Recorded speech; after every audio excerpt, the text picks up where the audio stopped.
The Boy Who Drew Cats, a Japanese folktale.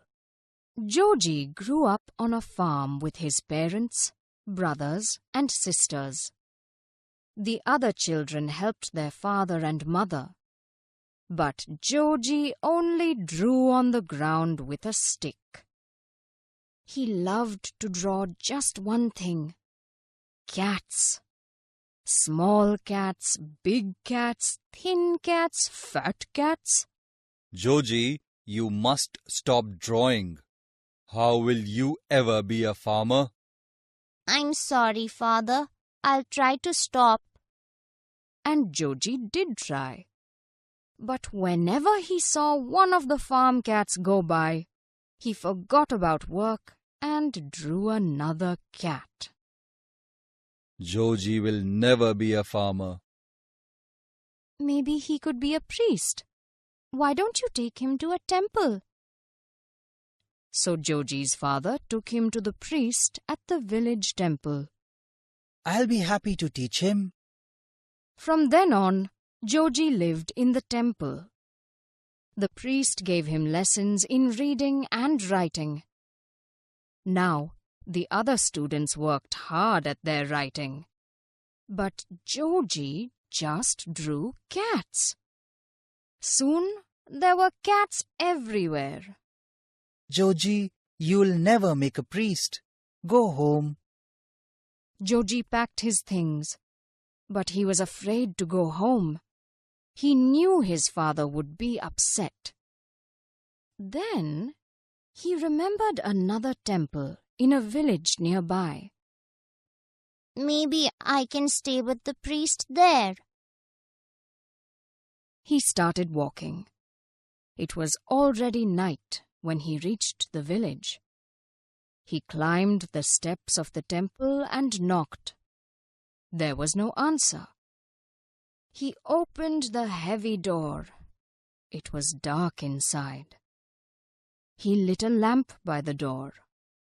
Then he saw something that made him smile.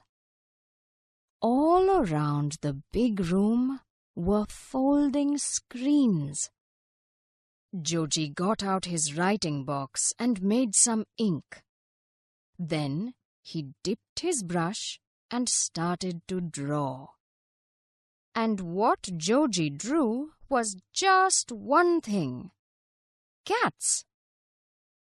The last screen was as long as the room. Joji drew a gigantic cat.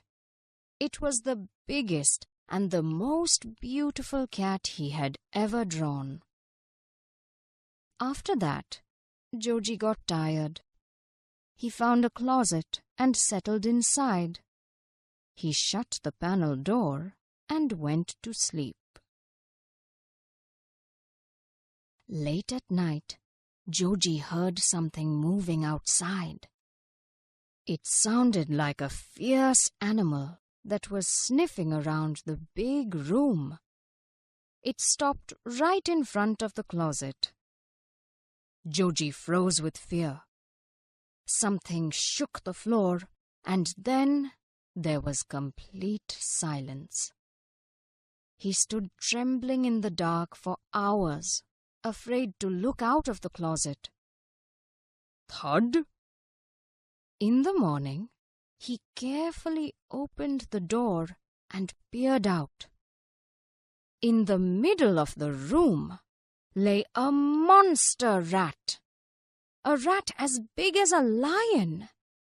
It lay dead on the floor, as if something had hit it with a lot of force. Joji looked around the room. No one was there, just the screens with the cats. Then he looked again at the gigantic cat. Didn't I draw the head to the left and the tail to the right? But now the cat faced the other way, as if it had come down from the screen and then gone back up. The cat! His eyes grew wide and he bowed to the screen. Thank you. You have saved me. For as long as I live, no one will stop me from drawing cats.